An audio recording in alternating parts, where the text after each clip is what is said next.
Hi friends అందరికీ నమస్కారం. ఎలా ఉన్నారు? అందరూ బాగున్నారా? మేమైతే చాలా బాగున్నాం.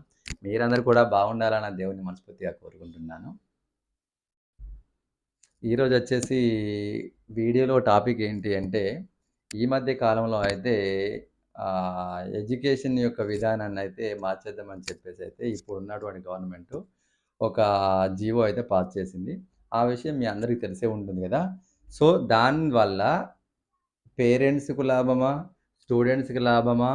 అలాగే మరి ఈ స్కూలు మేనేజ్‌మెంట్‌లకు లాభమా అనేది ఈ విషయంలో క్లారిటీగా అయితే మనం తెలుసుకుందాం. ఇంకా కాన్సెప్ట్‌లోనికి అంటే వీడియోలోనికి వెళ్ళిపోయినట్టయితే ఇన్ని రోజులు గడిచినటువంటి ఎడ్యుకేషన్ సిస్టమ్‌లో అయితే అది మన మామూలుగా అయితే స్టేట్ బోర్డ్ విద్యా విధానం అయితే ఉంది.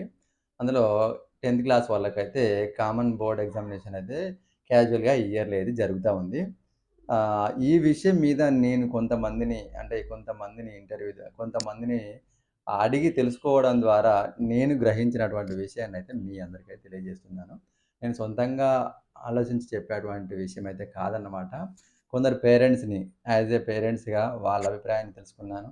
అలాగే కొంతమంది స్టూడెంట్స్ యొక్క అభిప్రాయాన్ని కూడా తెలుసుకున్నాను. అలాగే కొన్ని స్కూళ్ళ మేనేజ్‌మెంట్‌ల యొక్క అభిప్రాయాన్ని కూడా తెలుసుకోవడం అయితే జరిగింది. సో, వాటి యొక్క అది విజువాలిటీ అయితే నేనైతే ఈ వీడియోలో చూపించలేను. ఎందుకంటే కొందరికి ఇష్టం ఉంటుంది. కొందరికి ఇష్టం ఉండదు కాబట్టి, నా ఓన్‌గా అయితే అంటే వాళ్ళు ఇచ్చినటువంటి ఇన్ఫర్మేషన్ ప్రకారంగా అయితే ఈ వీడియోలో ఎడ్యుకేషన్ సిస్టమ్ పాత సిస్టానికి, ఈ సిస్టానికి మార్పు చేయడం వల్ల పాత సిస్టమ్ వల్ల లాభమా? ఇప్పుడున్నటువంటి సిస్టమ్ వల్ల లాభమా? అసలు ఎవరికి లాభం?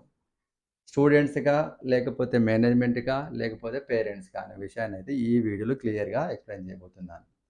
సో, ఇప్పుడు పాత విద్యా విధానం లోపల ఉన్నటువంటి విధానాన్నయితే చూసుకున్నట్టయితే మనకు 10థ్ క్లాస్ ఎగ్జామ్ అనంగానే కామన్ బోర్డ్ ఎగ్జామినేషన్ అయితే యాన్యువల్లీ జరుగుతుంది గదా! సో, దాని ద్వారా పిల్లలైతే ఎక్కువ ప్రెషర్ తోటి, ఎక్కువ స్ట్రెస్ తోటి చదవడం అయితే జరుగుతుంది. జరిగి వాళ్ళ యొక్క మార్క్స్ కొరకు కష్టపడడం అనేది జరుగుతుంది. అందులో కొంతమంది ప్రైవేట్ స్కూళ్ళలో చదివినటువంటి వాళ్ళు గావచ్చు. కొంతమంది గవర్నమెంట్ స్కూళ్ళలో చదివినటువంటి వాళ్ళు గావచ్చు.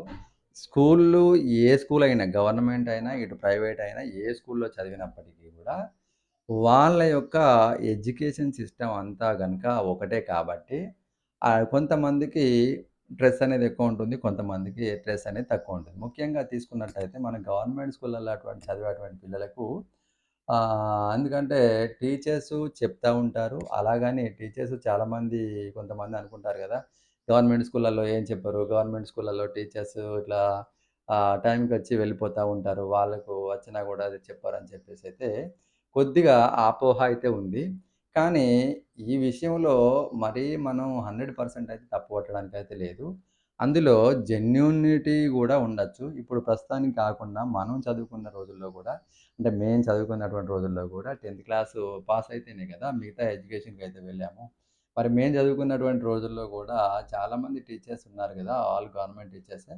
అయినప్పటికీ వాళ్ళు మాత్రం వాళ్ళ యొక్క టైంను వృధా చేయకుండా స్టూడెంట్స్ కోసమైతే చాలా వరకైతే కష్టపడి పిల్లలకు ఏదో రకంగా న్యాయం చేయాలి. ఏదో రకంగా ఎక్కువ బోధించాలి. ఏదో రకంగా ఎడ్యుకేషన్‌ను వాళ్ళకి అవసరం ఉన్నంత దానికంటే ఎక్కువ అందించాలని చెప్పేసి చాలా కష్టపడ్డారు. సో, ఇప్పుడున్నటువంటి సిస్టమ్‌లో కూడా అలాగే ఉంది. కాకపోతే ఏందంటే, అందరూ పిల్లలు ఒకేలా ఉండరు కాబట్టి, వాళ్ళ యొక్క మెంటాలిటీని బట్టి మనం అంటే వాళ్ళ మెంటాలిటీని బట్టి పిల్లలు రిసీవ్ చేసుకునేటువంటి విధానం కూడా ఆధారపడి ఉంటుంది. కొంతమందికి చదువు నచ్చకపోవడం వల్ల ఇష్టం లేదనుకుంటారు. కొంతమంది మంచిగా చెప్పినా గూడా వాళ్ళకి అర్థం కాకపోవడం వల్ల గూడా ఈ సార్ బాగా చెప్తలేడనుకుంటారు. కొంతమంది వాళ్ళు మామూలుగా చెప్పినా గూడా వాళ్ళు అర్థం చేసుకునే విధానాన్ని బట్టి ఇది బాగా చెప్పారు. వీళ్ళు మంచిగా చెప్పారు. దీనివల్ల నేను ఎక్కువ మార్క్స్ స్కోర్ చేయగలిగానని చెప్పారని చెప్పేసైతే అనుకుంటా ఉంటారు. సో, ఈ గవర్నమెంట్‌లో చదివేటువంటి పిల్లల యొక్క పరిస్థితయితే ఇదన్నమాట. వాళ్ళ ఓన్ టాలెంటెడ్ వాళ్ళ యొక్క ఓన్ స్టాండింగ్ కావాలి. ప్లస్ వాళ్ళు చెప్పేటువంటి టీచర్స్ చెప్పేటువంటి దాన్ని రిసీవ్ చేసుకునేటువంటి విధానం కూడా కావాలి. దానివల్ల వీళ్ళు వీళ్ళ యొక్క నాలెడ్జి ఇంప్రూవ్ కావడం అనేది బేస్ చేసుకొని ఉంటుందనమాట. సో, మరి ప్రైవేట్ స్కూళ్ళ విషయానికొచ్చినట్టయితే, ప్రైవేట్ స్కూళ్ళలో చదివినటువంటి పిల్లలు కూడా నాలెడ్జ్ అనేది ఉంటుంది. అంటే గవర్నమెంట్ స్కూల్‌లో చదవడం వల్ల నాలెడ్జ్ ఉండదు. ప్రైవేట్ స్కూళ్ళలో చదవడం వల్ల నాలెడ్జ్ ఉంటుందనే విషయం కాదు. నాలెడ్జ్ అనేది దేవుడిచ్చినటువంటి ఒక వరం అన్నమాట. అందులో బ్రెయిన్ అనేది కొంతమందికి జెన్యూన్ పరంగా రావచ్చు. కొంతమందికి ఇంప్రూవ్ చేసుకోవడం వల్ల నాలెడ్జ్ అనేది ఇంప్రూవ్ కావచ్చు. ఎనీవే ఏ రకంగా అయితే ఏంది ప్రతి ఒక్కరికి నాలెడ్జ్‌ని ఇంప్రూవ్ చేసుకునేటువంటి శక్తి అనేది ఉంటుందనేటువంటి విషయాన్నయితే మనకైతే తెలుసు. ఉంటుందనే విషయం అయితే మనకైతే తెలుసు. ఓకేనా?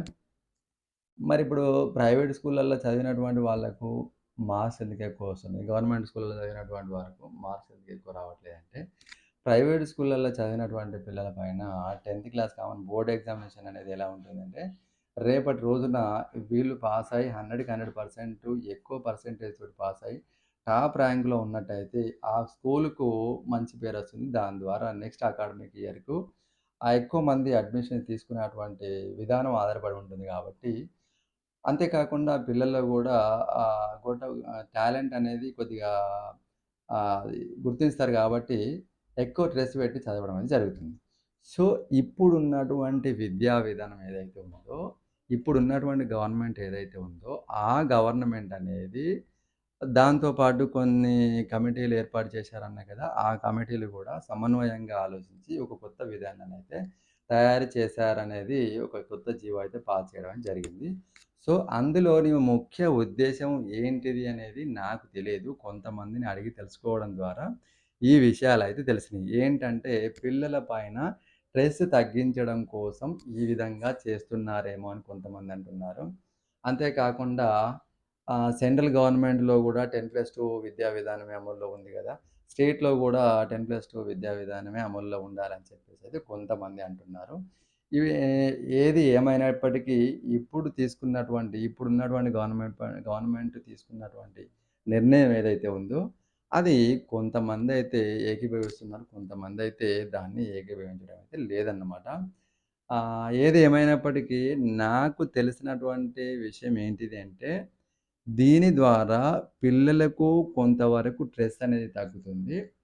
అలాగే ఇక ఆ స్కూల్‌లో అది ఆ కాలేజ్‌లో చేరినగా, ఈ కాలేజ్‌లో చేరినగా, మేము ఫ్రీగా జాయిన్ చేసుకుంటాం. మేము ఫ్రీగా సీట్ ఇస్తాం.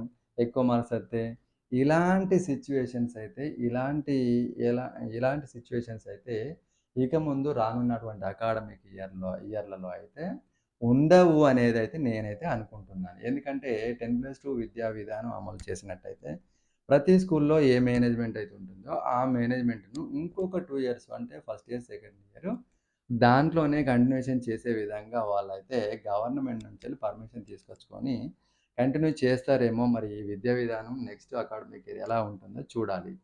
విషయం అయితే అదన్నమాట. సో, మరొక ఇంట్రెస్టింగ్ టాపిక్‌తో మళ్ళీ రాబోయే వీడియోలో అయితే కలుసుకుందాం. అంతవరకు సెలవు. బాయ్. జై హింద్.